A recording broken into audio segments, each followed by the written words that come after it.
নিজের টাকায় মা বাবাকে উমরা করানোর জন্য হলেও একবার আইএলস দিয়ে আপনার বিদেশে আসা উচিত।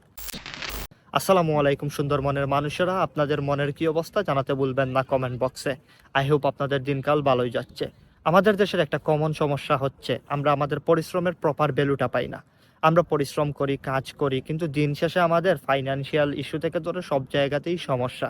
তারপর তো আছে দেশের প্রতিটা সেক্টরে করাপশন। এই করাপশনগুলো আমাদেরকে দিন শেষে মনে করিয়ে দেয় এইটাই যে আমরা আসলে এখানে গ্রো করা তো দূরের কথা, আমরা জাস্ট সারভাইভ করে বেঁচে আছি।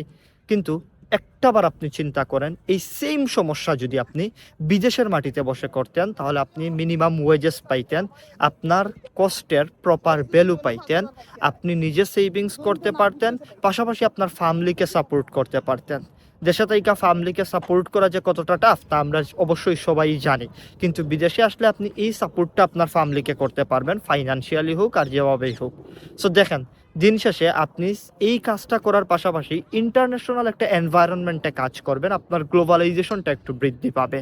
আমি এটা মানি, বিদেশে আসা, আইএলস দেওয়া, ভিসা পাওয়া সবগুলাই এক একটা স্ট্রাগলের পার্ট। বাট ট্রাস্ট মি, এই স্ট্রাগলটা ওর্থ ইট। আপনি করে দেখেন, এই স্ট্রাগলটা ওর্থ ইট। দিন শেষে আপনার একটা সিকিউর ফিউচার হবে, দিন শেষে আপনি ভালো থাকবেন, আপনার ফ্যামিলি ভালো থাকবে।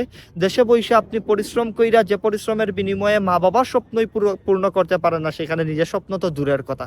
বিদেশে আসেন, এই পরিশ্রমগুলো বিদেশের মাটিতে করেন, নিজের স্বপ্নও পূরণ করতে পারবেন, পাশাপাশি পিতামাতার স্বপ্নও পূরণ করতে পারবেন। সো আমি আপনাদেরকে সাজেস্ট করব, আজকে থেকেই লেগে থাকুন, আজকে থেকেই লেগে পড়ুন। দেখেন, আপনি যদি সেম কাজগুলো এখন বাংলাদেশে যেভাবে করতেছেন এইভাবে করেন তাহলে আগামী 1 বছর পর আপনি সেম জায়গাতেই থাকবেন। কিন্তু ট্রাস্ট মি, আজকে থেকে আপনি এই আইএলস ভিসা সবগুলা নিয়ে কাজ শুরু করে দেন, আগামী 1 বছর পর আপনার জীবনের গল্প ভিন্ন হতে পারে। আসসালামু আলাইকুম।